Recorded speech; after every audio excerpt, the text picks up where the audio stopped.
Okay, buddy. Photo, Michael Loccisano, Getty. The Mets being the Mets and Mets fans being Mets fans, each of the team's 3 GM finalists had a specific gripe attached to them before the team announced on Monday evening that it would be hiring CAA agent Brodie Van Wagenen. If this seems like a bit much, it's because of the Kremlinology that's required to understand anything that this secretive and strange organization does. Everything that the Mets do reflects not just the prerogatives but the fragrant passing whims of its ruling family, and that ruling family is petty and image-conscious and proudly mediocre. Because of how much control the Wilpons exert over every decision that the team makes, the GM has in recent years been given no set budget, with ownership approving every personnel move on a case-by-case basis. The identity of the next GM mattered most as a reflection of how these grouchy Long Island weirdos were feeling. The gripes were shaded and tiered accordingly.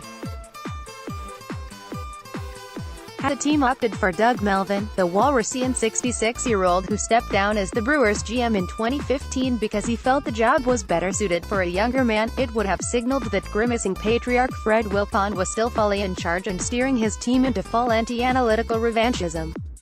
If the team had hired Chaim Bloom, the 35-year-old demi-wunderkind executive from Tampa Bay, it would have shown the team embracing its often denied reality as a smaller-budget team faking it in the nation's biggest market. The pre-written complaint on hand for Van Wagenen, a collegiate player-turned-agent who now represents Yoenis Cespedes, Noah Syndergaard, Jacob deGrom, and 3 other Mets, was that such a move would demonstrate Jeff Wilpon, pale son of Fred and the team's COO, asserting himself by hiring a buddy.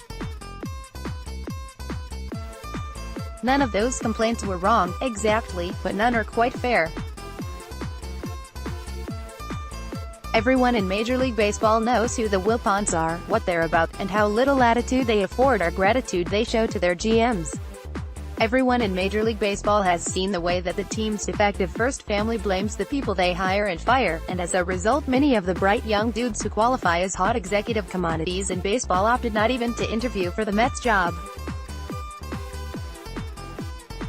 Some of the candidates that did, like Bloom and the former Dodgers assistant GM and current MLB executive Kim Yang, might well have seen a gig as designated chief shit catcher for a family of quarrelsome dopes as a lateral move or worse. But the 3 finalists that the Mets wound up with were, whatever their semiotic heft, all perfectly qualified for the job. The Mets probably hired the most interesting candidate, either by accident or actively for the wrong reasons, but with this ownership and this team, that looks like a win. It is not quite as weird as it looks for a MLB team to hire a player agent as its chief executive. The Arizona Diamondbacks have done it twice, once hiring the exec who built the 2001 World Series champions and once quite literally hiring Dave Stewart. It's less rare in other sports. Before Bob Myers became the architect of the Golden State Warriors, he was the agent for Brandon Roy and Tyreek Evans, among others.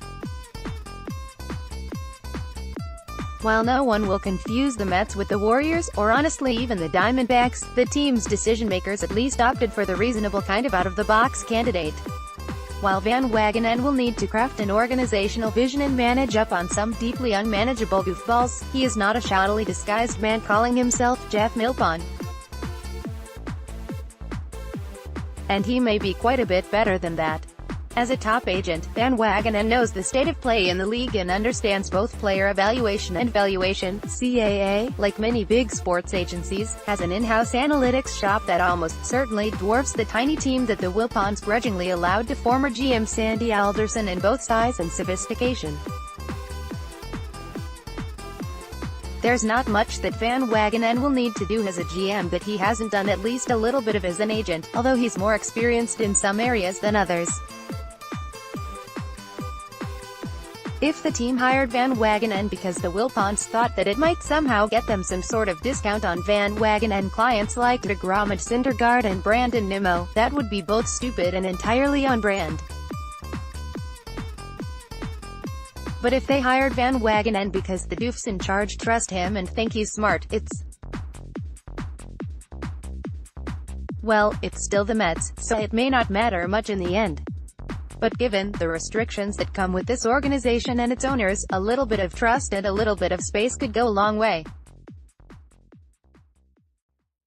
And, for good reasons or for bad ones, those owners made a comparatively bold and comparatively intriguing choice. This is one possible explanation for why so many people told Buster Olney they hated it. More to the point, though, given the extent to which the idiosyncrasies and idiocies of Mets ownership drive everything the team does, hiring someone with as much Wilpon-related experience as Van Wagenen seems not just prudent but necessary. The mystery of this team is getting its bad owners to do good things, and no potential candidate, knows that better than the man who has spent so much time negotiating with them. Nothing much is likely to change as long as the Wilpons are in charge, and the owners are supremely dedicated to their particular brand of vinegary short-sightedness. But if Van Wagenen will have to do the same things that every GM has done under the Wilpons, convince Fred to do more to improve the team than signing some Oshucks potato-shaped ex-slugger and then groaning anonymously to the Daily News, he at least has some relevant experience convincing this particular oldster on matters like this. As Baseball Prospectus's Jarrett Seidler wrote, there's a great deal that's damning about the fact that a baseball team venturing this far outside the box still winds up with a white dude named Brodie who played right field for Stanford. They hired someone whose qualifications are so offbeat that it would have opened the door to hire a real change agent, Seidler tweeted. And instead they hired him because he's chummy with the owner's son. All true enough, and all embarrassing in precisely the ways that both this organization and our ostensible meritocracies are so reliably so embarrassing. But while the Mets owners were never going to be the ones to hire a woman or a person of color or someone from a less traditional background as their GM, hiring someone like Van Wagenen is either a step or a stumble forward for an organization that had otherwise seemed determined to take at least a couple of steps back on pure grouchy principle. Whether the hire himself is quite as inspiring remains to be seen. The answer will, in all the familiar ways, not really be his to give. The move at least raises a more interesting and less bleak set of questions than usual. Let's call that a start.